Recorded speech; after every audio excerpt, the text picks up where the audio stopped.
হেই হুর হুর হুট, এই ছাগল বাবাজি সামনে তো সরো। তো গিয়েছিলাম আমি দর্শন করতে 1985 সালে তৈরি কোড়াপাড়া প্রাথমিক বিদ্যালয় সোনামুখীর। এই স্কুলে একটাই মাত্র ক্লাস ঘর। এই ক্লাস ঘরেই সব শ্রেণীর শিশুরা পড়াশোনা করে একসাথে।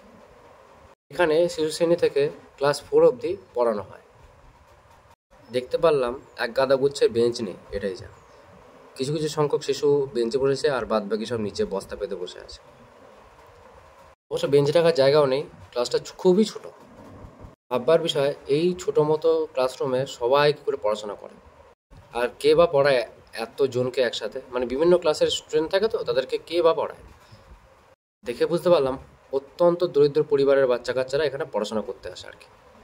দেখলাম একটা টিউবওয়েলও রয়েছে, তবে এটা ভাঙা, নষ্ট হয়ে রয়েছে এটাই যা। সপ্তাহে কবে কি খাবার হয় সব লিস্ট দেওয়া রয়েছে এখানে। সোমবার হয় ভাত ডাল সয়াবিন রাজমা, মঙ্গলবার হয় ভাত ডাল আলু পোস্ত, বুধবার ভাত ডিমের কারি, বৃহস্পতিবার ভাত ডাল শাক ভাজা সয়াবিন, শুক্রবার খিচুড়ি 5 মেশালি সবজি, আর শনিবার দিনকে ভাত ডাল আর ঋতুকালীন সবজি।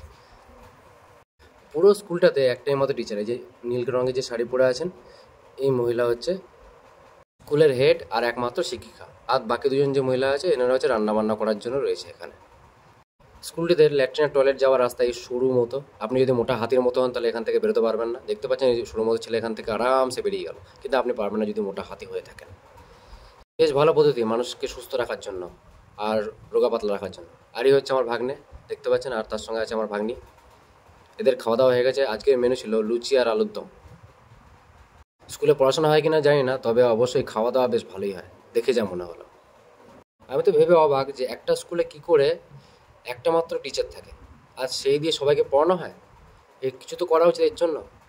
সরকারি শিক্ষা মনে হচ্ছে লাঠি উঠে যাবে এবার।